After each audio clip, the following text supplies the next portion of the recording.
السلام علیکم پاکستانیوں، جو ایک دن پہلے سعودیہ عرب نے قمر باجوہ صاحب کو گولڈ میڈل دیا ہے، اعزاز سے نوازا ہے، اس گولڈ میڈل اور اعزاز کی کوئی سمجھ نہیں آئی۔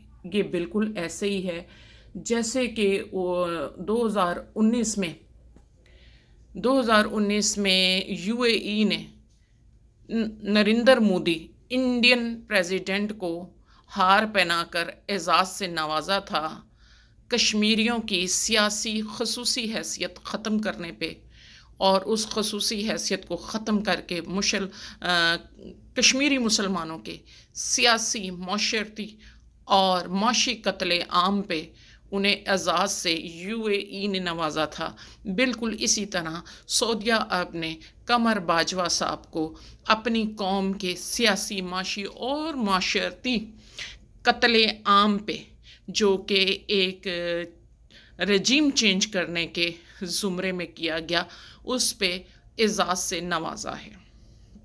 میرا خیال ہے پاکستانیوں کہ یہ اعزاز سے نوازنا کوئی بے مقصد نہیں ہے، یہ اسی رجیم چینج کا پارٹ ہے، کیونکہ کچھ دن پہلے جو بائیڈن صاحب سعودیہ عرب کے دورے پہ تھے، اور کہ اس کے فوری بعد ہی قمر باجوہ صاحب بے مقصد سعودیہ عرب کے وزٹ پہ گئے ہیں۔ کیونکہ اگر غور سے دیکھا جائے، جس سعودیہ عرب نے موجودہ امپورٹڈ حکومت کے وزیر اعظم شہباز شریف کو آنکھیں دکھائی ہیں امداد نہ دے کر، وہیں وہ اس ملک کے چیف آف آرمی اسٹاف کو اعزاز دیتے ہوئے، میڈل سے نوازتے ہوئے نظر آ رہے ہیں۔ یہ عرب حکمرانوں کا بھی پتہ نہیں چلتا، آنکھیں دکھانے کے میں بھی دیر نہیں کرتے، اور میڈل سے نوازنے، ہار ڈالنے میں بھی یہ دیر نہیں کرتے۔ جس طرح ابھی توہین رسالت، جو کہ انڈیا نے ایک ناپاک حرکت کی تھی ایک پارلیمنٹ ممبر نے، اس پہ تمام امت مسلمہ نے اپنے غصے کا اور احتجاج کا اظہار کیا تھا۔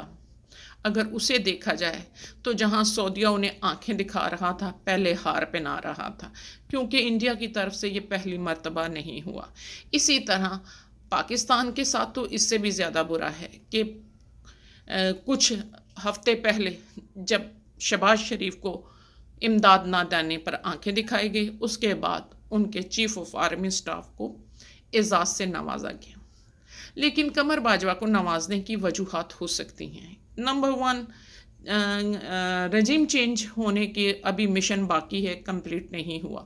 دوسرا، یہ قمر باجوہ صاحب کو پتہ ہے کہ عوام کے دل میں اور ملک میں اب ان کے لیے کوئی جگہ نہیں ہے، تو اپنے ملازمت کی مدت پوری کرنے کے بعد انہیں رحیل شریف کی طرح اور جنرل کیانی کی طرح اپنے لیے کوئی جگہ تو بنانی تھی۔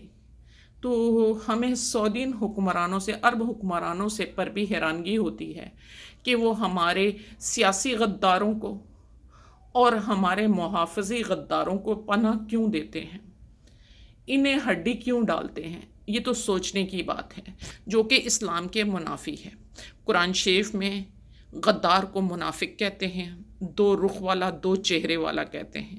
جو زبان سے کہتا ہے میں تم میں سے ہوں، میں تمہارا محافظ ہوں، میں تمہارا دوست ہوں، میں تمہاری طرح ایماندار ہوں، لیکن اصل میں وہ اسی قوم کے لیے، اسی دین اسلام کے لیے کہ دشمنوں کے ساتھ مل کے اس کی سازش کو پورا کرنے کے لیے، اس کی سازش کو نتیجہ خیز کرنے کے لیے اس کا اعلی کار بنا ہوتا ہے۔ تو اس لیے یہ عرب حکمرانوں کی روش اور کردار عقل سے بالاتر ہے، لیکن پاکستانیوں، ہمیں عقل سے کام لینا ہے۔ جہاں امریکہ کو قمر باجوہ نے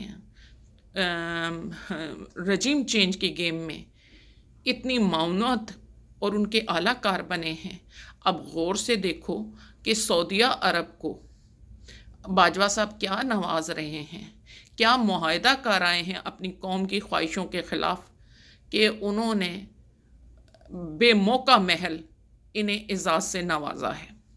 تو یہ ہمارے عوام کو، ہماری قوم کو سوچنا ہے اور سوال کرنا ہے کہ یہ اعزاز کس سلسلے میں دیا ہے؟ جو شخص اپنے ملک کی آزادی، اپنے قوم کی خود مختاری کا محافظ ثابت نہ ہوا، جس کے گلے میں عوام جوتیوں کا ہار ڈال رہی ہے، اور آپ گولڈ میڈل کس بات پہ دے رہے ہیں؟ میرا خیال ہے ہر پاکستانی کے دماغ میں یہ سوال ضرور پیدا ہوگا۔ پاک فوج زندہ باد، پاکستان پائندہ۔